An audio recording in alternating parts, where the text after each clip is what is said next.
ममता बनर्जी के ऊपर उनके मिनिस्टर्स, उनके नेता और एफआईआर होना चाहिए। विदेशियों को बुला करके लाया जाता था, सारी सरकारी सुविधाएं दी जाती थी, नागरिक प्रमाण पत्र बांटा जाता था, बिना डॉक्यूमेंट को भी उनको सुविधा मिल रही थी और बहुत लोगों का आधार कार्ड, वोटर कार्ड बना के भी दिए थे। टीएमसी के लोग सीधा सीधा बोल रहे हैं जिस प्रकार से यहाँ हिंदू धर्म को, देश को, संविधान को, हमारे राष्ट्रीय नेतृत्व, राष्ट्रपति, प्रधानमंत्री को जिस प्रकार से अवमानजनक शब्द प्रयोग किया था, तो जनता की तरफ से इसका कंप्लेंट होनी चाहिए। सबका सीमा पार हो गया था, जनता अपने को बहुत दुखी समझ रहा था इसके कारण कि कैसे लोग हमने सरकार में उठाया है। आधा के दिन कोलकाता की कोई भी रोड ब्लॉक नहीं रहेगा। ट्रैफिक पुलिस की तरफ से कोई भी ऐसी चेतावनी या गाइडलाइन नहीं है और ब्रिगेड परेड मैदान के अंदर और पार्क सर्कस मैदान के अंदर ही नमाज पढ़ा जाएगा।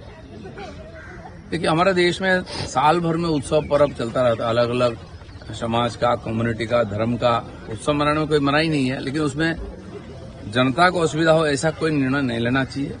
और कुछ सरकारों ने यही काम को दिखा रहे थे कि उनके लिए बहुत कुछ किया है, तो जनजीवन बाधित नहीं होना चाहिए, विकास बाधित नहीं होना चाहिए, ऐसा काम होना है, उत्सव भी होना चाहिए।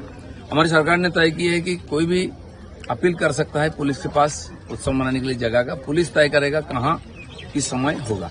तो इस बार ब्रिगेड ग्राउंड को दिया गया है, सब प्रोग्राम वहां होता है, अच्छी बात है, उत्सव मनाइए, बड़ा जगह है, लेकिन रोड पर कोई इस प्रकार कार्यक्रम नहीं चलेगा।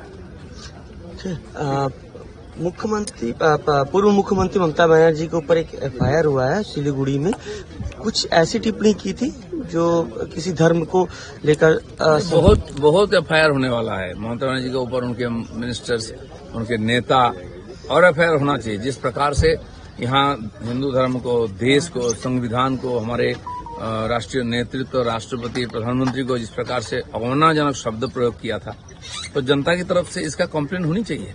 सबका सीमा पार हो गया था, जनता अपने को बहुत दुखी समझ रहा था इसके कारण कि कैसे लोग हमने सरकार में उठाया है और उसका कानूनी कार्रवाई भी होनी चाहिए। बंगाल के सीएम शुभेंदु अधिकारी ने बांग्लादेशी घुसपैठियों को अल्टीमेट दिया, सीमा पर कतारें बढ़ी, लंबी लाइनें शुरू हो गई, शेल्टर हाउस बनाया गया। देखिए, विदेशियों को बुला करके लाया जाता था, सारी सरकारी सुविधाएं दी जाती थी, नागरिक प्रमाण पत्र बांटा जाता था, लेकिन हमारी सरकार ने तय की कोई विदेशी को यहाँ कोई सुविधा नहीं, रहने की अनुमति भी नहीं है, कुछ करना नहीं पड़ा। इतने निर्णय से उनको पता चल गया, हजारों लोग लाइन से बांग्लादेश जाने के लिए तैयार हो रहे हैं।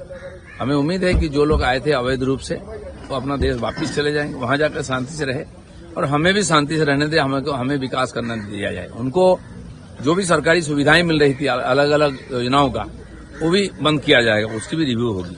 ममता बनर्जी की सरकार में जो लक्ष्मी भंडार था उसमें 30 लाख लाभार्थी सीधे कैश पैसा पाते थे, जिसमें से बांग्लादेशी का भी नाम आया है। बहुत बांग्लादेशी है, वो खुद बोल रहे हैं, देखिए मीडिया के सामने, इसलिए ये सारी रिव्यू होगा।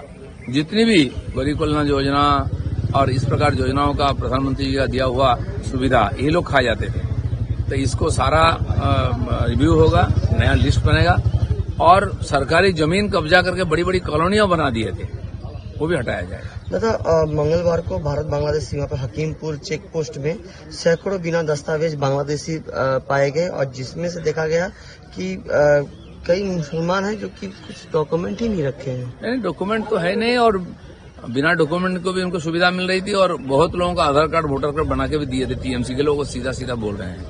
अब इन लोगों को वापस जाना पड़ेगा और सारे सुविधा से इनको वंचित रखा है।